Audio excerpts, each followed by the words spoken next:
परम मंगल में परात्पर अखिलेश्वर, अकारण करुणा वरुणालय भक्तवांछा कल्पतरु, तड़िद्वत विनिंदित पीतांबरधारी श्री बाल कृष्ण लाल की शब्दमयी वाणीमयी प्रतिमूर्ति हम आप सबके मध्य में विराजमान श्रीमद् भागवत महापुराण को बारंबार प्रणाम।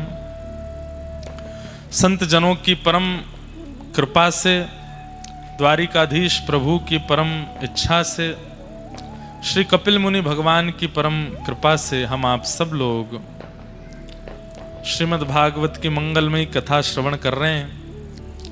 मंच पर विराजमान समस्त हमारे विप्रवृंद, समस्त गंधर्वजन, साथ ही आप सब लोगों को मंगलमय दर्शन से आनंदित कर रहे प्यारे दुलारे जीवनाधार प्राणाधार श्री गिरधर लाल प्रभु, उपस्थित समस्त श्रोता भाई बंधु मातृशक्ति बालक मित्र सखा सबको जय श्री कृष्ण, जय सिया राम, जय सिया राम, जय श्रीमन नारायण, जय श्रीमन जय जय श्री राधे। जय।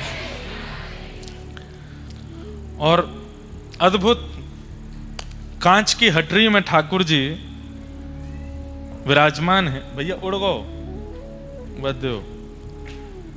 आज ठाकुर जी कांच की हटरी में विराजमान होकर 56 भोग आरोग रहे हैं। सुबह जहां हम निवास कर रहे हैं वहां पर अन्नकूट हुआ था, कई सारे वैष्णव सुबह आए भी थे, अन्नकूट के दर्शन हुए। और आज इस्कॉन महसाना से हमारे कुछ दिव्य संत जन भी पधारे हैं।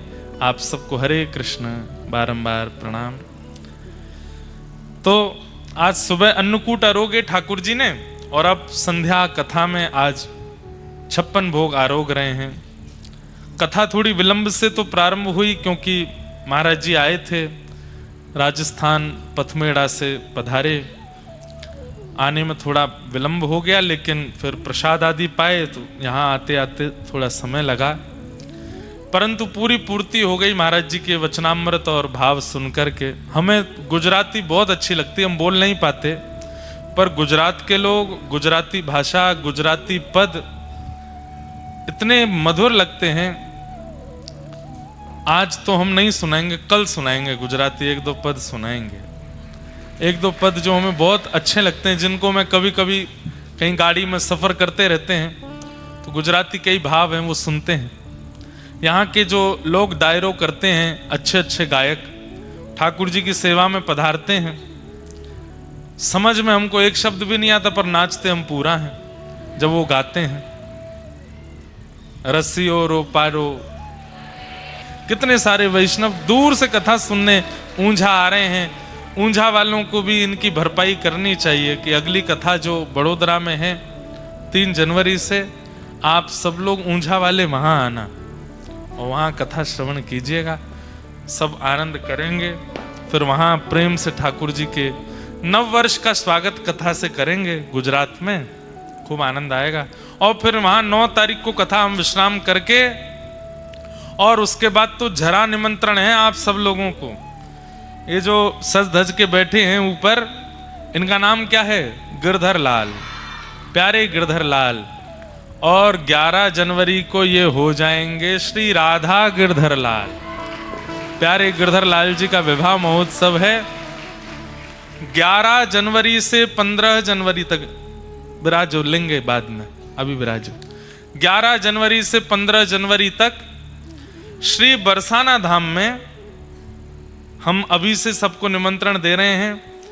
वहां तो जगह वगैरह बची नहीं है अब, लेकिन आप लोग अपनी तरफ से जो जितनी जहां आपको जगह मिल जाए, गिरिराज जी भी पास में है, नंदगांव भी पास में है, बरसाना है, वृंदावन से भी अप डाउन कर सकते हो, अभी से अपनी बुकिंग करा लीजिए।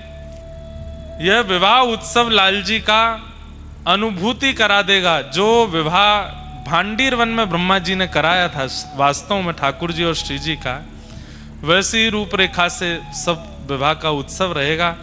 हमारे राधा कृष्ण महाराज जी भी विराजेंगे। हमारे सरसकुंज जयपुर से बहू जी आएंगी, श्री राधा रानी सरसकुंज जयपुर से पधार रही हैं। लाल जी जो हैं ये तो श्री जी साथ ही विराजमान है। जो श्रीनाथ जी में जो वाम अंग है, ये पीछे गिरधर लाल जी आपको बड़े रूप में दिख रहे हैं, वहां स्क्रीन वालों को तो दिख रहे होंगे, आगे वालों को नहीं दिख रहे होंगे। तो यहाँ बेणी जी विराजती हैं, चोटी हैं, और यहाँ चंद्रिका विराजती हैं। तो जो आधा अंग है ठाकुर जी का वो श्री जी का ही है। रास बिहार में श्री किशोरी जी ऐसे नृत्य करती हैं और ठाकुर जी ऐसे नृत्य करते हैं। और जब किशोरी जी और ठाकुर जी दोनों नृत्य करते करते समीप आए तो चैतन्य श्री जी का बाम अंग और ठाकुर जी का दाहिना अंग एक दूसरे में विलीन हो गए और श्रीनाथ जी प्रकट हो गए। तो इसलिए वैसे ये राधा गिरधर लाल हैं ही, पर हम तो वैष्णव भक्त, हमको तो सुख चाहिए कि विवाह उत्सव हो, तो श्री जी साथ ही विराजमान हैं। लाल जी तो कुंज में विराजे रहेंगे, सेहरा पहनेंगे, दुल्हा बनेंगे, लेकिन प्रतिनिधि स्वरूप में श्री प्रिया प्रियतम, जो हमारे पूज्य पिताजी के गुरु जी के प्रिया प्रियतम हैं, श्री राधा माधव लाल जो घर पर विराजते हैं, उनका विवाह क्रम पूरा होगा वहां पर। तो जो गठबंधन होता है और फेरे होते हैं और जो भी रस्म विवाह की होती सब होगी। बड़े सुंदर सुंदर क्रम है वहां। तो पहले दिन तो विवाह पक्का होगा, 11 तारीख को हम जाएंगे लाल जी की ओर से श्री जी वालों से लाल जी की प्रशंसा करने की, हमारो लाला बड़ो सुगड़ है, ब्याह के लिए स्वीकार कर लो। श्री जी वाले कहेंगे तुम्हारो लाला ने को सुगड़ना है, रंग को कारो, फिर हम वहां सिद्ध करेंगे कारे क्यों हैं। अब सबरी बात यही बता देंगे तो वहां क्या सुनोगे।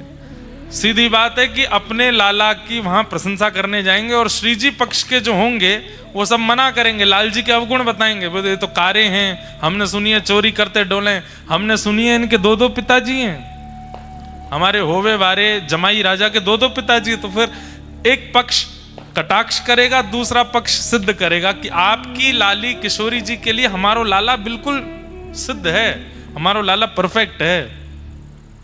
फिर इतनी देर ठाकुर जी के दर्शन नहीं होंगे, फिर जैसे तैसे वो मान जाएंगे बरसाना वाले, फिर कहेंगे अच्छा ठीक है तो हमें लाला की मुंह दिखाई करो, दिखाओ कैसो है लाला। फिर ठाकुर जी सज धज करके आवेंगे और फिर ठाकुर जी की मुंह दिखाई होगी। फिर मुंह दिखाई में बरसाने के कुछ लोग नाक मुंह मोड़ेंगे। थोड़ी देर में ठाकुर जी फिर अपनी माया ऐसी दिखावेंगे कि मूर्छित हो जाएंगे बरसाना वाले सुंदरता देख करके। फिर कहेंगे अरे वृषभानु जी यही लाला है, यही है हमारे जमाई राजा, ब्याह करो। तो ऐसे रस्में चलेंगी, सब बहुत आनंद सुख होगा। कथा क्रम थोड़ा थोड़ा होगा, कम होगा, व्यासपीठ विशेष रूप से नहीं विराजमान होगी, पर जब पूरे दिन का ही क्रम रहेगा, सुबह से रात तक चलता ही रहेगा। बीच में बस प्रसाद पाने जाओ, फिर से आ जाओ, फिर कोई रस्म होगी, फिर कोई क्रम होगा, ऐसे सब पूरा उत्सव चलेगा। बहुत सुख मिलने वाला। हम तो अभी से ही योजना बना के महाराज जी के साथ विलंब भी इसीलिए हुआ, वही लाल जी के ब्याह की चर्चा कर रहे थे, कैसे करना है, क्या होना चाहिए, हमारे ठाकुर जी का और क्या विशेष हो। तो आप सब लोग उसके अनुभव करने के लिए जरूर पधारिएगा, बहुत सुख मिलेगा। बरसाना में खूब आनंद होगा। 11 से 15 जनवरी 2026 लाल जी का विवाह महोत्सव होगा। तो इस प्रकार से है। कल हम लोगों ने बड़े प्रेम और भाव से ठाकुर जी का मंगल जन्मोत्सव मनाया, और आज देखिए हमने कल जन्मोत्सव मनाया, रात्रि में 12 बजे लाला प्रकट भये। अब पूरे नगर को पता चल गई, तो पूरा नगर पटाखे फोड़ रहा है ठाकुर जी के जन्मोत्सव के उपलक्ष्य में। रात में थोड़ी पता चली, सबन को दूसरे दिन पता चली। तो आज देखो काशी बनारस से लेकर के ऊंझा तक सब जगह देव दिवाली दिए जल रहे हैं, पटाखे फोड़े जा रहे हैं, सब आनंद मना रहे हैं। हम तो यही मानेंगे, हमारे ऊंझा में लाला के जन्मोत्सव की बधाई सब लोग मना रहे हैं, उसी का आनंद सब लोग कर रहे हैं। आइए अब आज बाल लीला में प्रवेश करते हुए गोवर्धन उत्सव की ओर जाएंगे। हमने प्रथम में दर्शन इसलिए करा दिए लाल जी के कि कथा तो विलंब तक चलती है, पर ठाकुर जी के शयन का समय हो जाता है, तो इसलिए ठाकुर जी तो विराजमान हो जाएंगे। थोड़ी देर और कथा में विराज के फिर कोई कीर्तन में ठाकुर जी प्रस्थान करेंगे, फिर गादी जी विराजेंगी और 56 भोग के दर्शन करके हम लोग आनंद करेंगे। इसलिए अभी आप लोग लाल जी को निहार लो, थोड़ी देर में लाल जी यहां से प्रस्थान करेंगे। नंद जी के घर लाला भयो है, और या लाला के हैवे की जैसे ही खबर पूरे ब्रजवासी को पता चली है, महाराज ऐसे आनंद में ब्रजवासी भर गए, ऐसे आनंद में भर गए कि अपने घर सजा रहे हैं, अपने घर के बाहर बंधन बार बांध रहे हैं, अपने घर ब्राह्मणन को स्वस्ति वाचन बोलवे के काजे बुला रहे हैं। आगंतुक मेहमान और ब्राह्मण आके कहे में लाला तो नंद जी के यहाँ भयो, तुम अपनो घर काहे को सजाए रहे हो। अरे नाय, पतो ना जब तक खबर सुनी है नंद जी के लाला भयो है, ऐसे मन में आनंद हैरो है कि जैसे मानो हम सबन के हृदय को उजियारो भयो है, सबके अंदर सहज ही सुख प्रकट हो गया। इसीलिए तो कहते हैं नंद घर आनंद भयो। आनंद का मतलब क्या? सुख में और आनंद में कई अंतर हैं। उनमें एक अंतर यह भी है, जो सार्वजनिक रूप से प्रसन्नता देता हो उसे आनंद कहते हैं। सार्वजनिक रूप से अभी कोई बात यहां कह दी गई और मुझसे लेके पीछे तक हर व्यक्ति को उस बात की प्रसन्नता हो गई, तो वो बात निश्चित ही भगवत संबंधी होगी, वो आनंद है। लेकिन यहां से कोई प्रस्ताव किया गया, उसमें कुछ लोग राजी हैं, कुछ लोग राजी नहीं हैं, कुछ लोगों के मन में कोई बात, कुछ लोग, तो वो सुख की बात होगी, वो आनंद नहीं होगा। आनंद की चर्चा, आनंद का दर्शन, आनंद की वस्तु सर्वांगीण सुख देती, सबको अच्छा लगता है। वो आनंद ही श्री कृष्ण है। सब ब्रजवासियों को आनंद हो रहा है, सब आनंद मना रहे हैं। भागवत जी में वर्णन आता, 6 महीना कब बीत गए ब्रजवासियों को पता नहीं चला। यहां 7 दिन की कथा कब निकल जाती है पता नहीं चलता। कथा कराने वाले परिवार को साल भर लगता है व्यवस्थाएं करने में। ऐसे पंडाल बनेगा, ऐसे लोग आएंगे, अरे उसकी व्यवस्था नहीं करी, ये नहीं किया, वो नहीं किया, भोजन कहाँ होगा, सब उनको निमंत्रण भेजो, यहाँ ये व्यवस्था करो, वो व्यवस्था। साल भर लगते हैं व्यवस्था करने में। कथा प्रारंभ होते ही ऐसे ऐसे चुटकियों में निकलती। 7 दिन कितनी जल्दी व्यतीत हो जाते पता ही नहीं चलता। अब 2 दिन बचे कथा, कब प्रारंभ हुई, अब विश्राम की ओर है। संसार का नियम है कि दुख की घड़ी 2 मिनट की भी होती है तो 2 घंटे के समान लगती है, और आनंद की घड़ी 2 महीने की होती है तो 2 क्षण के समान लगती है। बहुत जल्दी व्यतीत हो जाता है। 6 महीना बीत गए और ब्रजवासी सब नाच रहे हैं, गा रहे हैं, नंद घर आनंद भयो, जय कन्हैया लाल की। कई ब्रजवासी तो इतना नृत्य कर रहे हैं, गा रहे हैं। किसी ने जाके पूछी, भैया तुम इतने आनंद में लग रहे हो, तुमने लाला के दर्शन किए? ब्रजवासी कहे, ना हमने देखो ना है अभी तक। 6 महीना हो गए तुमने लाला देखा नहीं, तो फिर काय को नाच रहे हो?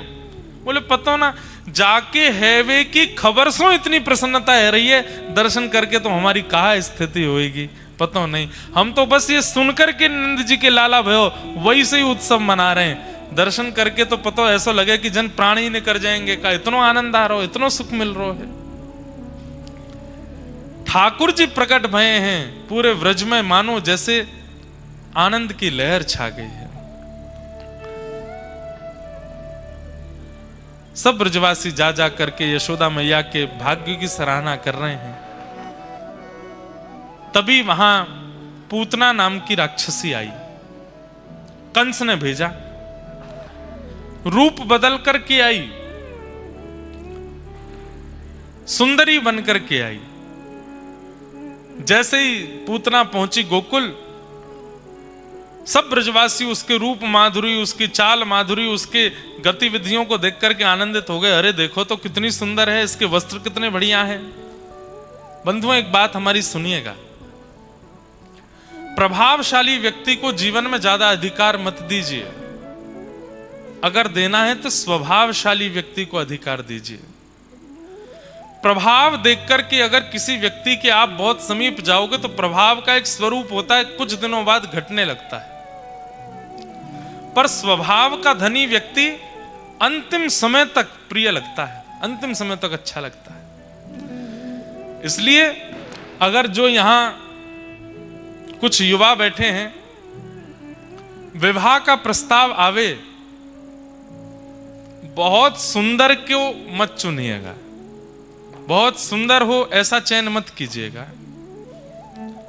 रूप का सुंदर होना, केशों का सुंदर होना, तन का सुंदर होना ये बड़ी बात नहीं है। स्वभाव मधुर हो। और हाँ, अगर ऐसा भी मत करना कोई बेचारा स्वभाव का बहुत अच्छा है है सुंदर भी देखने में, तो आप कहो महाराज जी ने मना किया तो सुंदर नहीं। हम सुंदर के लिए मना नहीं कर रहे हैं, हम आपसे केवल एक प्रार्थना कर रहे हैं। आजकल एक ट्रेंड चला है कि विवाह के लिए जिसको चयन किया जाता है, घर वाले जिसको चयन करते हैं, फिर कुछ समय बाद विवाह होता है पक्का होने के। उस बीच के दरमियान में क्या देखो, रूप मत देखना, रंग मत देखना, यौवन मत देखना, केश मत देखना, स्वभाव देखना, स्वभाव कैसा है। और सबसे बड़ी बात, ठाकुर जी की कथा से प्रेम करे, ठाकुर जी की सेवा से प्रेम करे, ब्रजवासीन से प्रेम करे, तो फिर कुछ मत देखना, ब्याह कर लेना तुरंत ही। बोले ये सब तो बढ़िया, यही तो कराओ हमारो ब्याह। क्यों? ब्रजवासीन से प्रेम है, ठाकुर जी से प्रेम है, कथा से प्रेम है। लड़का लड़की जो भी हो, व्रज के प्रति अगर प्रीति है और व्रजवासियों के प्रति, संतों के प्रति, रसिकों के प्रति, कथा के प्रति, ठाकुर जी के प्रति अगर प्रीति है, सर्वगुण संपन्न होंगे। क्योंकि सत्संग किया होगा उन्होंने, तभी तो प्रेम हो गया ब्रज से, रसिकों से। और सत्संगी व्यक्ति के अंदर गुण आने लगते हैं। सत्संग क्या करता है? अवगुणों को समाप्त करता है, अवगुणों को धीमा करता है, गुणों को प्रकट करता है। अत्यंत सत्संगी वैष्णव हो, तुरंत हामी कर देना। और एक बात कह दें, कितना भी योग्य हो, लेकिन कथा वार्ता सत्संग से अगर दूर रहता है तो घर वालों से कहना, आप चाहे हमें जहां भेज दो, पर कम से कम इतना विचार कीजिए कि जो परिवार हमें प्राप्त हो वो सत्संगी हो, वो ठाकुर जी का हो। आजकल बंधुओं, नहीं तो भक्त परिवार न मिलने पर बहुत घुटन होती है फिर निर्वहन करने में। इसलिए हमारे युवा भाई बहन अपना विवाह जब निश्चित करें तो ये बस विचार कर लें कि उनका स्वभाव भक्ति में है कि नहीं। भक्ति में है तो विवाह कर लीजिए, आनंद रहेगा। क्योंकि सत्संगी व्यक्ति सहनशील भी होता है, सत्संगी व्यक्ति क्रोधी नहीं होता, सत्संगी व्यक्ति सब प्रकार के गुण जो निर्वहन करने के होते हैं जीवन में, उनमें निपुण होता है, एडजस्टमेंट करना जानता है सत्संग। और एक बात सुनिएगा, अगर कोई व्यक्ति सत्संग करता है और उसके अंदर सहनशीलता नहीं है, एडजस्टमेंट करना नहीं जानता, तो वो सत्संग करता नहीं, आडंबर कर रहा है। क्योंकि सत्संगी व्यक्ति हर प्रकार की परिस्थिति में रहना सीख जाता है। सत्संग यही तो सिखाता है। तो इसका ध्यान रखिएगा। ब्रजवासी सब पूतना के रूप पर मोहित हो गए, कितनी सुंदर है। सबने बता दिया वो है नंद भवन, पहुंच गई। जैसे ही अंदर प्रवेश किया, यशोदा मैया ने जैसी पूतना को देखो, ओ विधाता, तेने मेरो लाला बड़े विलंबित जन्म दियो, कछु दिना पहले जन्म ले लियो हो तो यही तो ब्याह करती अपने लाला को, ऐसी सुंदर। अरे विधाता, तेने एक काम तो खराब करी दियो जो ये पहले भेज दी, अब कम से कम एक काम सवार दियो, या की लाली है जाएगी तो बात अपने लाला को ब्याह कर दूंगी। ये इतनी सुंदर है तो या की लाली भी सुंदर होगी। ठाकुर जी गोद में पड़े पड़े 6 दिन के हैं अभी। 6 दिना के लाला मन में सोच रहे, मैया रुक जा, अभी सासू मां को मुख दिखाऊं तो है। जाकू तू मेरो सास बनावे की सोच रही है, रुक जावा को रूप उजागर करूं तेरे आगे। यशोदा मैया बोली, अरे बहन बड़ी सुंदर हो, कहां ते आई? पास के गांव ते आई। देखो बंधु, एक चीज समझी, आकर्षण करना बड़ी बात नहीं होती, किसी के चित्त को भा जाना बड़ी बात नहीं होती, अपनी स्थिति दूसरे के चित्त में विराजमान करना बड़ी बात नहीं होती। राक्षस यही तो कर लेते थे, रूप बदल करके दूसरे के चित्त में प्रवेश कर जाते और फिर बाद में जाके अपना रूप दिखाते। आजकल के लोग भी तो ऐसा ही करते हैं, रूप बदल करके राक्षस बन हैं तो राक्षस, पर दिखेंगे ऐसे कि ओ, पर जब उनका अति सामीप्य होता है तो फिर वो अपना राक्षस रूप दिखाते हैं। सावधान रहिए। जीवन में हर किसी को आश्रय मत दीजिए, उसको परख लीजिए थोड़ा।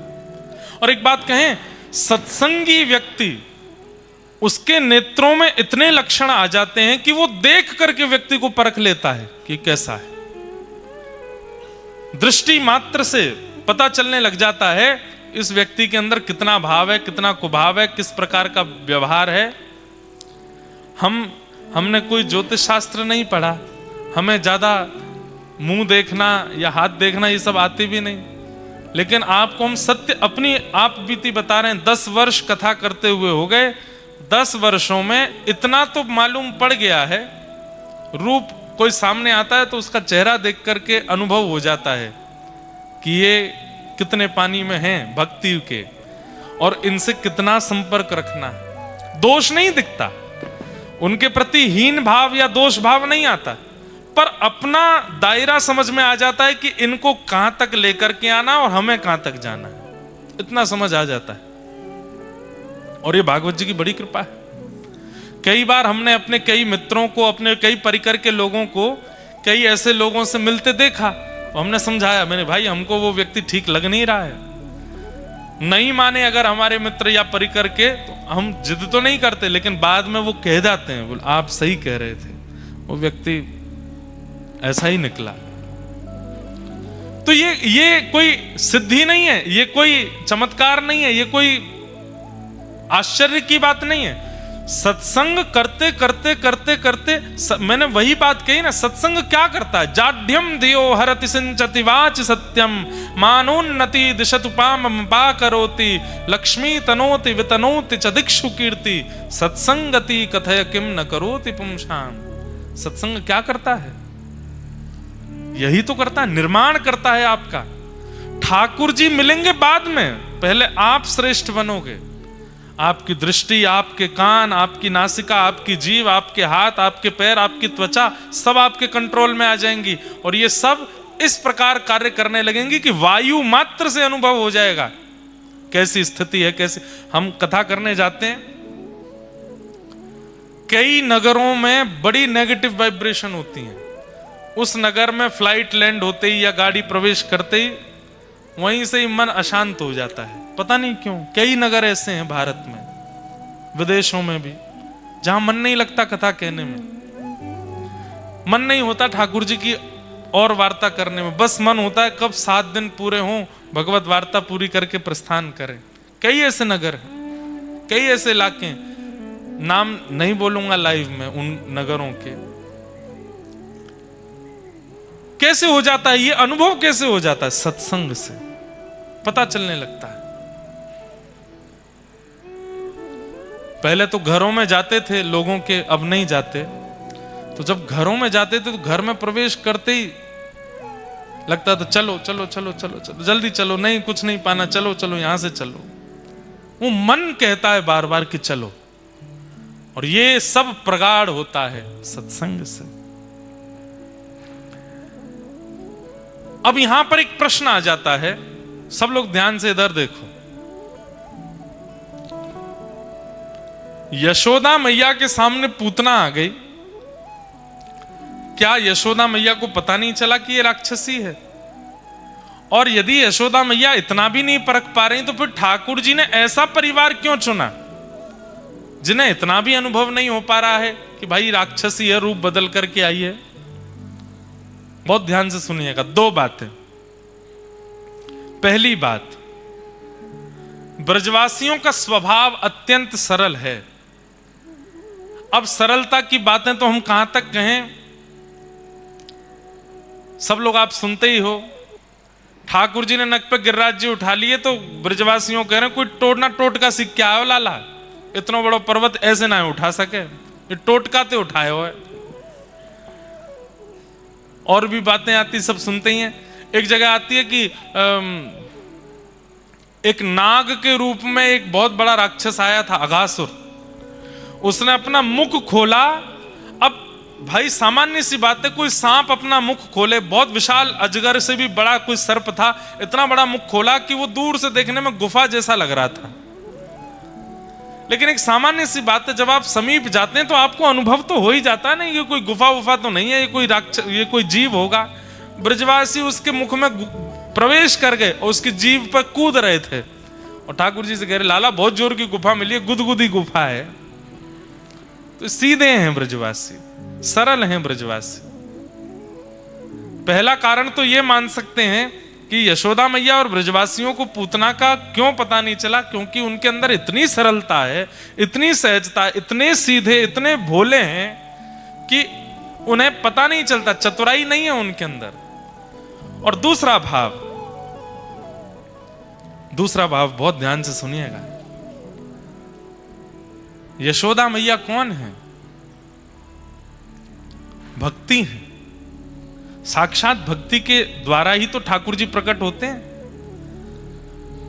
यशोदा मैया परख तो पहले ही गई थी कि ये पूतना राक्षसी है, पर मैया ने विचार किया कि इतना चल करके ठाकुर जी के इतने समीप आ गई है, अब यहां से इसको वापस भेजना, इसमें भक्त वत्सलता में दोष आ जाएगा।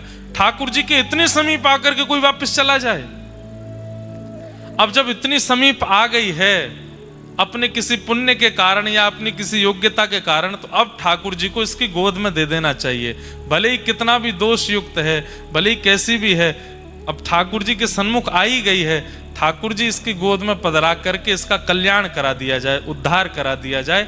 तो मूल तत्व से, आध्यात्मिक तत्व से यशोदा मैया ने कृपा करने के लिए ठाकुर जी दिए पूतना की गोद में, कि इस पे भी कृपा हो जाए और पूरे विश्व को यह पता चल जाए कि ठाकुर जी केवल भक्तों पर कृपा नहीं करते हैं, ऐसे ऐसे राक्षसों पर भी अनुग्रह करते हैं, उनका भी पयोधर पान करते हैं, उनको दर्शन दे करके उनको भी कृतार्थ करते हैं। तो यशोदा मैया जान तो गई हैं कि ये राक्षसी है, पर मन में विचार कर रही हैं, श्री कृष्ण प्रकट हुए 6 दिन के हैं अभी, इनका अधिकार केवल वैष्णव भक्तों को ना मिले, सबको प्राप्त हो। पूतना आई है, इसकी गोद में पधरा देती हैं ताकि इस पर भी अनुग्रह हो जाए, इस पर भी कृपा हो जाए।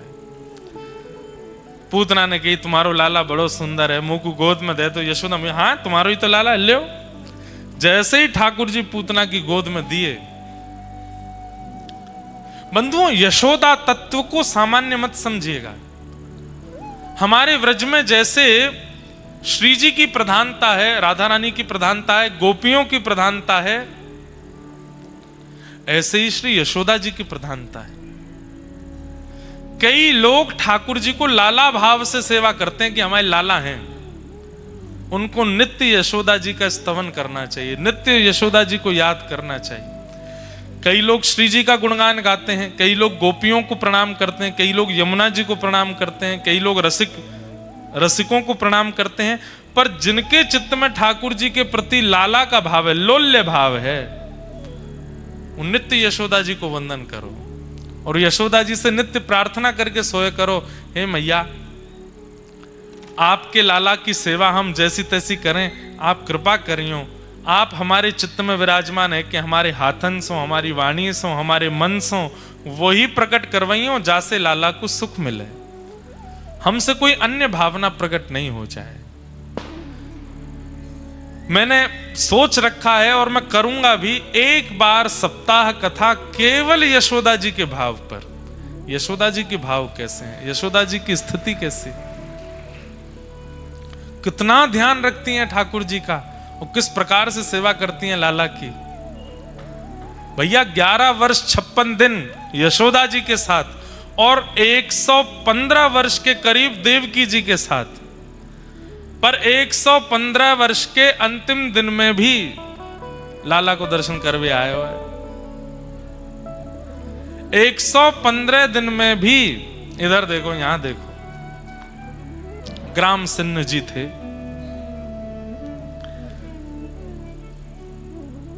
ठाकुर जी पधारे हैं ना, मन में विचार करे कि न ऊंझा में देख के आऊं, ग्वाल बाल कछू हो तो खींच लाऊं कहीं थे। और ये तो सबके संग खेलें, इनको कोई जरूरी थोड़ी है कि एक गैयान के संग ही खेलें, जो मिल जाए वही के संग आनंद करें। क्या बता रहा था मैं, कहां चल रही थी कथा, यशोदा जी के भाव पर। हाँ कुछ तो बता रहा था, निकल गया दिमाग से। हाँ क्या, अब वो आ ही नहीं रहा स्मरण में।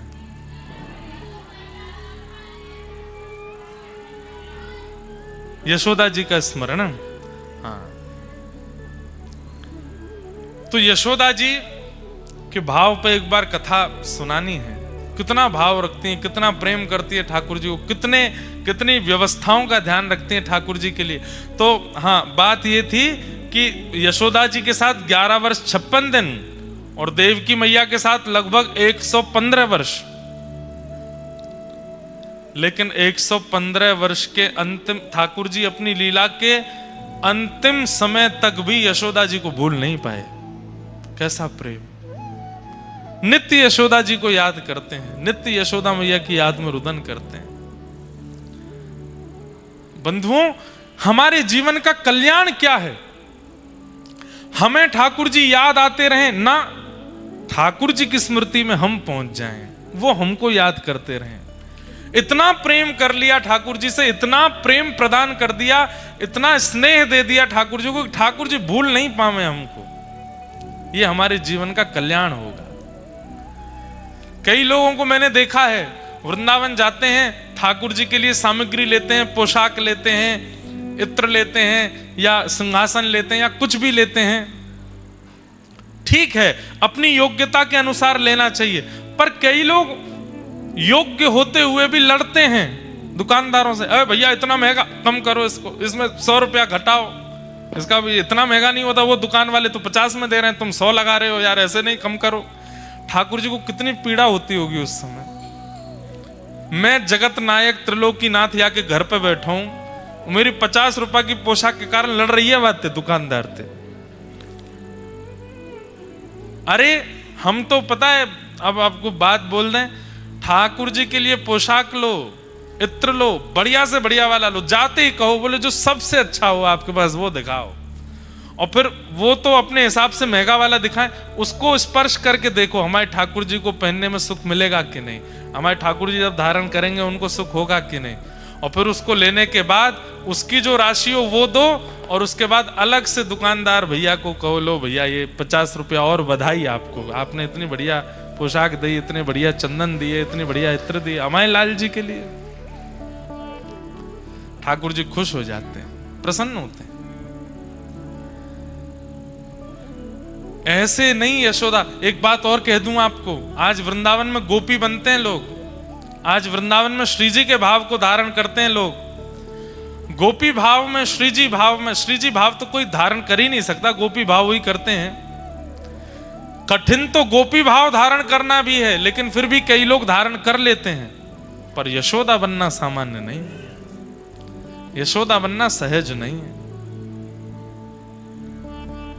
ठाकुर जी को यदि लाला मानते हो तो यशोदा बनो, और उसके लिए निश्चित ही अगले वर्ष ही कोई कथा पहले से ही प्रचार कर देंगे। एक कथा पूरी यशोदा जी के मन, उनके मन में क्या चलता है, वो रसोई में रहती हैं तब क्या भाव रहता है, ठाकुर जी होते हैं तब क्या भाव, सब भावों पर चर्चा करेंगे एक बार। यशोदा जी का भाव कैसा। ठाकुर जी पूतना की गोद में पधरा दिए, पूतना का दुग्ध पान किया, विषपान किया। यशोदा मैया बाहर चली गई थी किसी काम से। अंत तो गत्वा, जैसे ही पूतना के प्राण पीने शुरू किए, व्याकुल हो गई पूतना, अपने विशाल विकराल रूप में प्रकट हो गई और भगवान ने उसके प्राणों को पी करके पूतना का वध कर दिया। बोलो पूतना मर्दन भगवान की। कितने दिन के हैं ठाकुर जी अभी? 6 दिन के। 6 दिन के लाला ने पूतना को वध कर दियो। जैसे ही पूतना को वध भयो, सब ब्रजवासी दौड़े, सबने जाए करके देखो महाराज कहाँ हैं ठाकुर जी। पूतना लेकर के आकाश में चली गई, धड़ाम से नीचे गिरी। ठाकुर जी को लेकर के सब ब्रजवासी गौशाला में गए।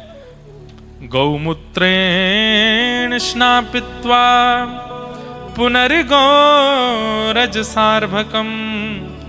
गौमूत्र से स्नान कराया, गौरज ठाकुर जी के श्री अंग पर लगा करके ठाकुर जी को सुख दिया। धीरे धीरे ठाकुर जी अब 3 महीना के भये, करवट उत्सव हुआ।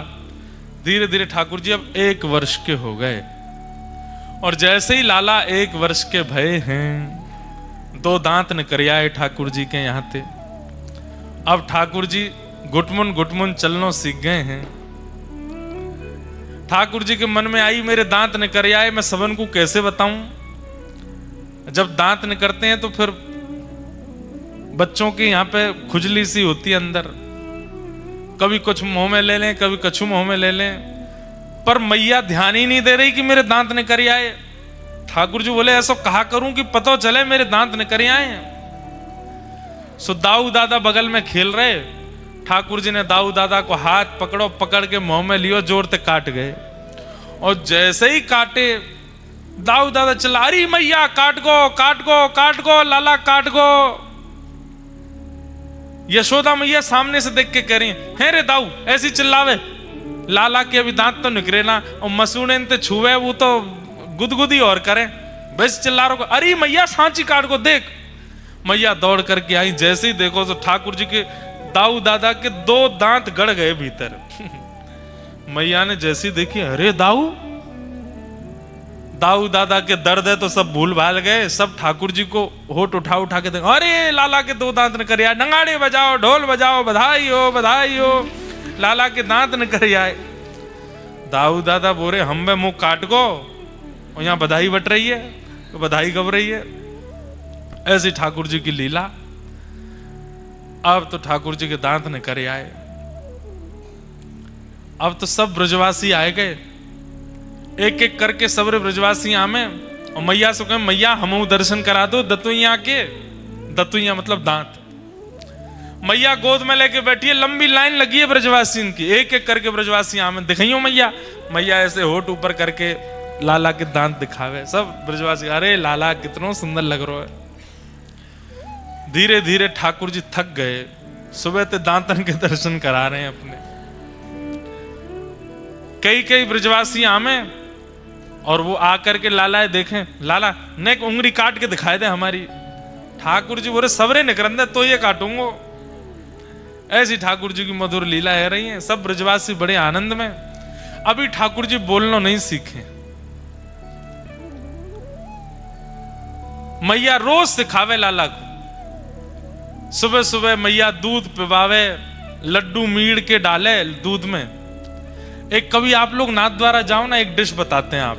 नाथ द्वारा कभी जाओ तो श्री नाथ द्वारा में ठाकुर जी की प्रसादी सागर मिलता है।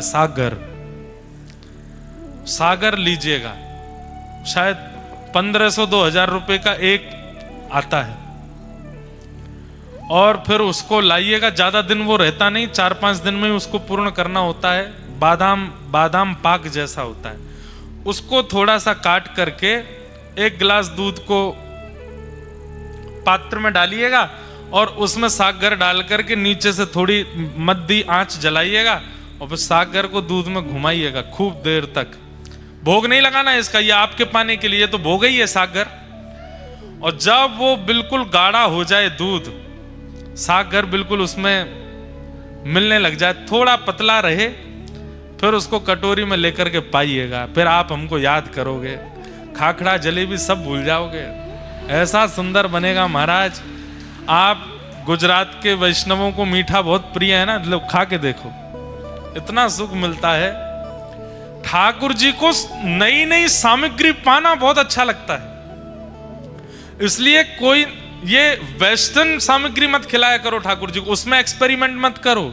चीज का कुछ बना दिया, पास्ता का कुछ विचित्र कर दिया कुछ, और हमारे भारतीय देसी सामग्रियों को ही नए नए तरीके, नए नए प्रयोगों से ठाकुर जी को प्रस्तुत करो। भैया कल हमने कही थी कि जिस घर में सेज सुंदर सजती है रात्रि, ठाकुर जी उसी घर में व्यतीत करते हैं। ऐसे ही जिस घर में रसोई बहुत भाव से बनती है, ठाकुर जी उसी घर में पाते हैं, प्रेम से आते हैं पाने के लिए। मधुर मधुर भाव से सुगंधी आ जाए, पूरे घर में महक जाए। महाराज ऐसी सामग्री बनाओ, घर महकने लग जाए सामग्री से, तो समझ जाओ ठाकुर जी आ गए घर में, पाएंगे अब तो प्रेम से पाके ही जाएंगे। ऐसी सामग्री बनाओ। यशोदा मैया सुंदर सुंदर सामग्री बनाती हैं। मैया रोज सिखावे, लाला बोल मैया, लाला बोल मैया, मैया मैया। ठाकुर जी मुख की ओर देखे, ना बोले, अइया अइया कर दें, मैया ना बोले। छोटे से लाला है। इतने में दाऊ दादा आ जाएं, ठाकुर जी के पेट में गुदगुदी करें, लाला बोल दादा, दादा। ठाकुर जी आ कर जाए, दादा ना बोले। फिर नंद बाबा हमें अपनी गोद में लेके जाए, बोल लाला बोल बाबा। सबन में होड़ लगी है, लाला पहले कौन को नाम बोले को। लेकिन जब यशोदा मैया रसोई चली जाए, दाऊ दादा अपने खेल में व्यस्त रह जाएं और नंद बाबा अपनी गौशाला में चले जाएं, तो गैयान की रख रखाव करवे वारो ग्वारिया आवे और ग्वारिया आकर के लाला से के लाला बोल गैया गैया। ऐसी गैया सिखाए के गयो महाराज। जैसी यशोदा मैया आई, ठाकुर जी को गोद में लियो, ठाकुर जी अपने आप बोले गैया। और जैसे ही ठाकुर जी बोले गैया, इतने आनंद में आ गए, इतने सुख में आ गए, सब लोग आनंद करने लगे। अब तो मैया भी बोले, अब तो दादा भी बोले, अब तो बाबा भी बोले, लेकिन ठाकुर जी ने सबसे पहले शब्द उच्चारण कियो गैया। भगवान के कैसे कैसे उधम है। श्रृंगी कभी गैयान के सींग सो चढ़ जाए, गैया कोई अपनो झूलो बना करके डोलें, बैठी भाई गैया के सींग से लटक जाए। जैसी गैया खड़ी है जाए, सो ठाकुर जी ऐसे वहां पे लटक जाए। अब गैया यहाँ ते वहां डोले, ठाकुर जी ने बहुत बढ़िया झूला है हमारो, ए गैया माँ को लेके चल, माँ को लेके चल। ऐसे ठाकुर जी गैया के संग खेले। अग्नि, यशोदा मैया चूल्हा में भोजन बनावे, सो बाकी अग्नि निकाल करके दाऊ दादा के पीछे भागे। द्यमष्टि, द्यमष्टि के दो भाव हैं। एक तो ठाकुर जी रोज अपने दांत गिने कितने ने कर आए,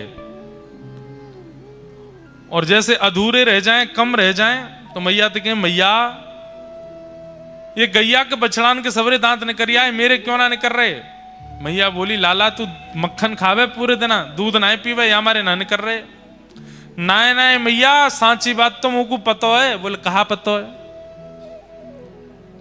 बोले गैया के बालकन के इतने जल्दी दांत या हमारे नकरिया में, क्योंकि गैया घास खामे, गैया भूसो खामे, और मैया तू रोटी खावे हमारे मेरे ना निकर रहे। तू भी घास खाएगी तो मेरे निकरिया आमेंगे। मैया के चल भगिया ते कहां ते बात न बना के लिए आवे। ऐसे ठाकुर जी आनंद करें। श्रृंगी, अग्नि, द्यमष्टि, जल। जल किलोल करना ठाकुर जी को बहुत प्रिय लगता है। यशोदा मैया से कहेंगे मैया मैं जमुना जी जा रहा हूं। मैया के कहीं ना जावे को, अकेलो तो बिल्कुल ना जावे को, बाबा के संग जा। और नंद बाबा से पहले यशोदा मैया कह दें ये माने को ना है, हाथ छुड़ाए करके जमुना जी में कूद जाएगो, प्रिया सर्दी है जाएगी। तुम यहाँ को हाथ पकड़ के रखी हो, जमुना जी किनारे घुमा लाओ, पर जमुना जी में भीतर मत जान दी हो। नंद बाबा कहें चिंता मत करो, बिल्कुल ना जाएगो। और ठाकुर जी को हाथ पकड़ के ऐसे उंगली पकड़वा करके नंद बाबा लेके जामे। धीमे धीमे ठाकुर जी चलें, सब जगह आंख मटकाते डोलें, सबरी गोपी देखें ठाकुर जी की चाल, ऐसी मधुर चाल। अच्छा, मैया को एक स्वरूप और है, यशोदा मैया को। जैसे ही ठाकुर जी नंद भवन से बाहर जावे वारे हो में, तो मैया एकांत में लेके जावे, ठाकुर जी के बाल बिगाड़ दे, वस्त्रन को बिगाड़ दे, काजल को फैला दे नीचे तक। अब जा ठाकुर जी की मैया इसका एक करे तू, सबरे मेरे बार बिगाड़ दे, आंखन में काजल फैलाए दे, वस्त्रन को इधर उधर कर दे। ए तू जाने ना है, गोपिन की नजर लग जाएगी, हमारे बुरो सा बना के भेजूं। ठाकुर जी ऐसे बन के जामे। लेकिन सोचिए ठाकुर जी के ऐसे स्वरूप भी जब गोपियों के चित्त में आघात कर देते हैं, तो ठाकुर जी जब मधुर यशोदा मैया के सामने रहते हैं तब कैसे लगते होंगे।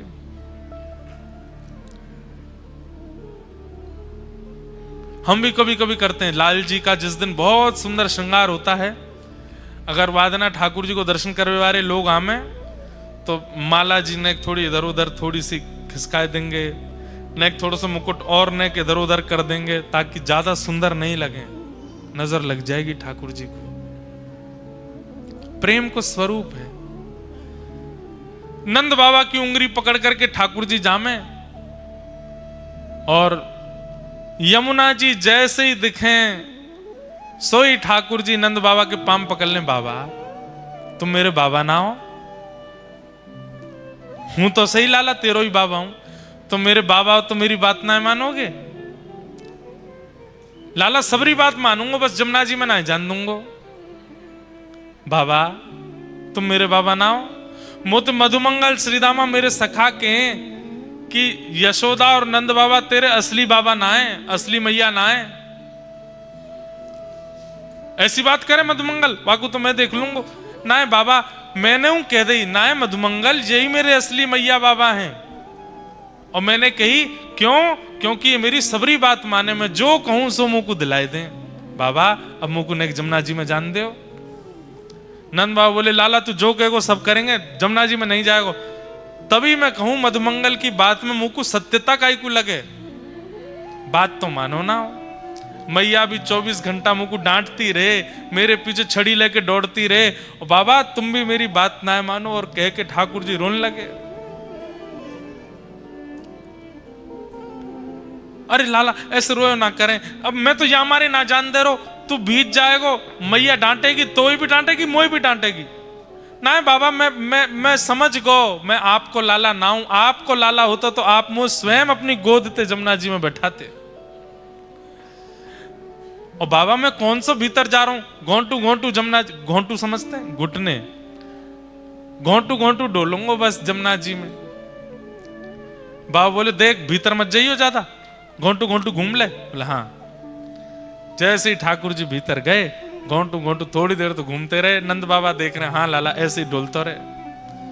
थोड़ी देर बाद ठाकुर जी ने कहा कैसे स्नान करूं, मन तो बहुत जोरते हैरो है। सो ठाकुर जी ने ऐसे नाटक कियो जैसे ठोकर लगी हो। अरे बाबा ठोकर लग गई, सोई गिर गए जमुना जी में, और जमुना जी में गिर करके पूरे भीज गए। ठाकुर बाबा जल्दी बाहर आ, देख भीज गो सबरो। ठाकुर जी उठे फिर गिर जाएं, उठे फिर गिर जाएं, और फिर थोड़ी देर में ऐसे कर, बाबा देखियो बहुत गहरो, जल्दी मुंह को बचाओ बचाओ बचाओ। नंद बाबा ने हाथ की, लाला जल्दी हाथ पकड़। जैसे ही नंद बाबा ने हाथ दियो, सोई ठाकुर जी बोले मैं भीज तो गया हूं, मैया मुंह को बहुत डांटेगी मारेगी, अकेलो काय को डांट खाऊं। सो बाबा वो पकड़ के घेर लिए भीतर। अब दोनों भीज गए, अब काम बढ़िया चलेगा। नंद बाबा भीज गए, बोले लाला तेरे ऊधमन की सल ना पड़े, खुद तो भीजो मुंह भिजा दियो। बाबा अब जल्दी चलें, मैया बाट देख रही होगी। हाँ चल। ठाकुर जी मन में ही सोचते जा रहे हैं कैसे बचनो मैया से, आज तो बहुत डांट पड़ेगी, आज तो बहुत डांट पड़ेगी।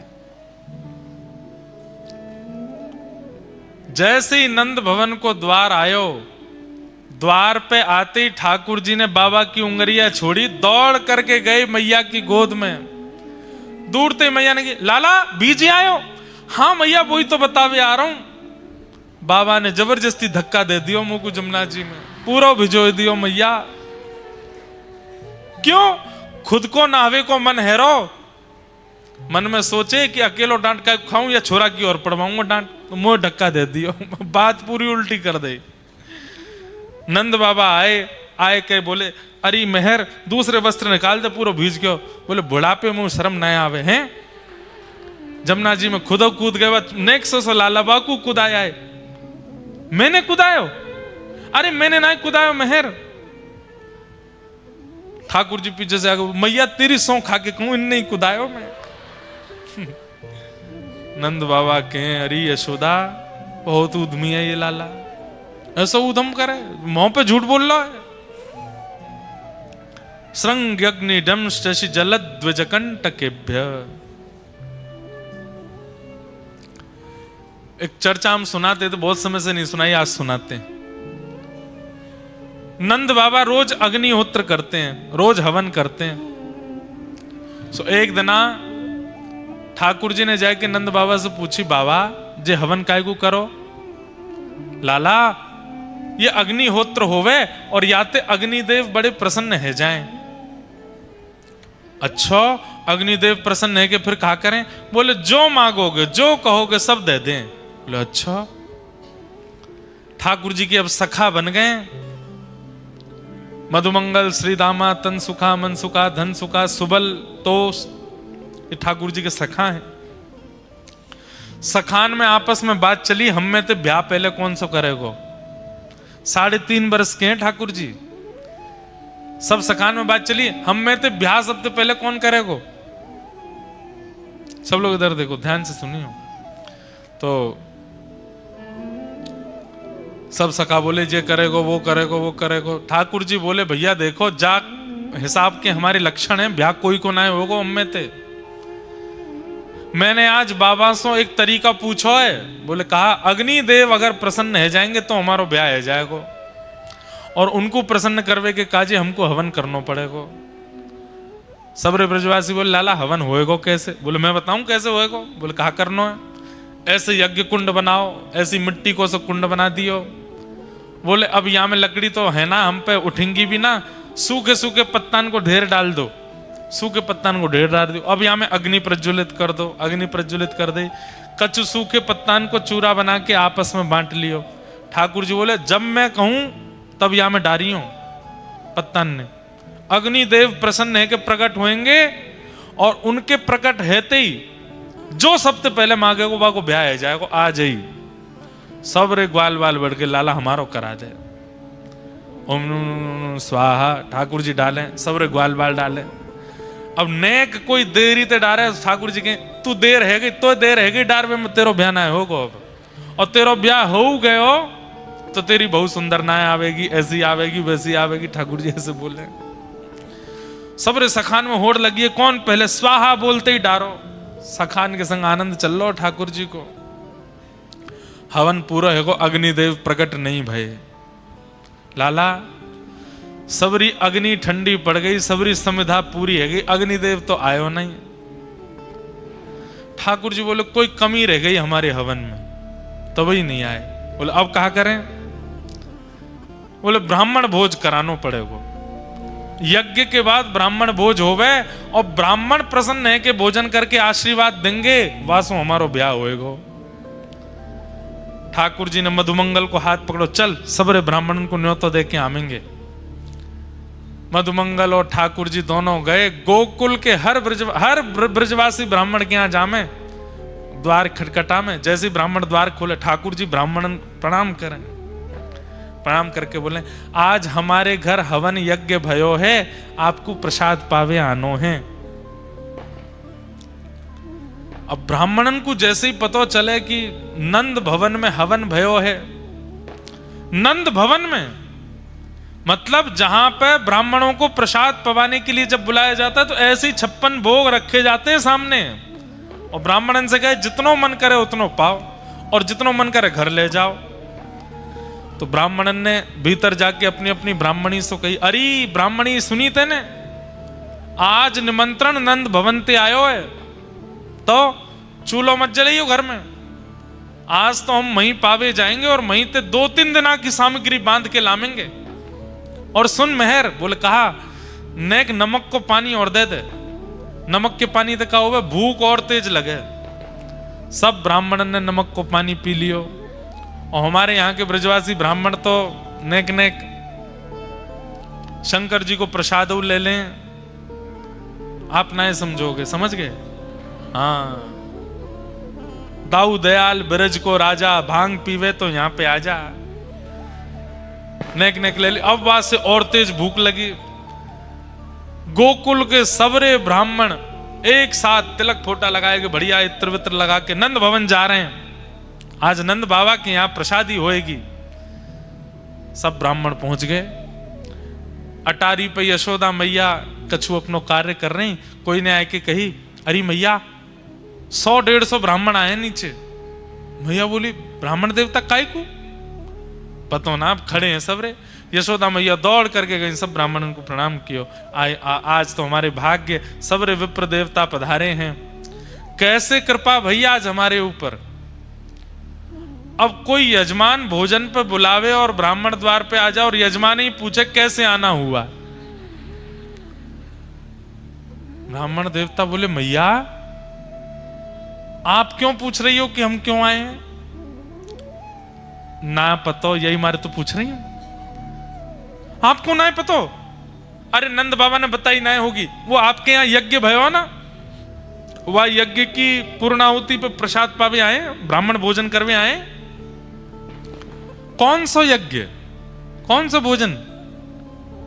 आपको निमंत्रण नंद बाबा ने दियो ना? नंद बाबा ने तो ना दियो, फिर कौन ने दियो? आपको लाला आयो कन्हैया, और संग में वो आयो मधुमंगल। मधुमंगल और कन्हैया के निमंत्रण पे आप आओगे?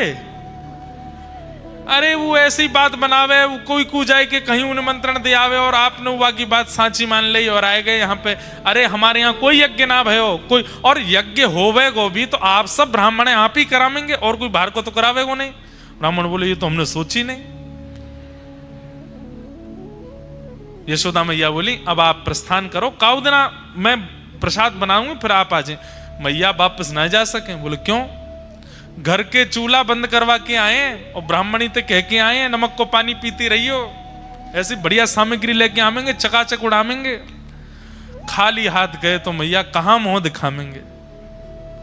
मैया अब तो चाहे तू हमें 2 घंटा बैठाए के रख, लेकिन यहीं पवा के भेज। यशोदा मैया ने रसोईया बुलाए, भैया बनाओ सब पकवान। इतने मैया बोली ने तुम्हारे यजमान को तो ढूंढ लाऊं मैं, कहां है? जाने निमंत्रण दियो।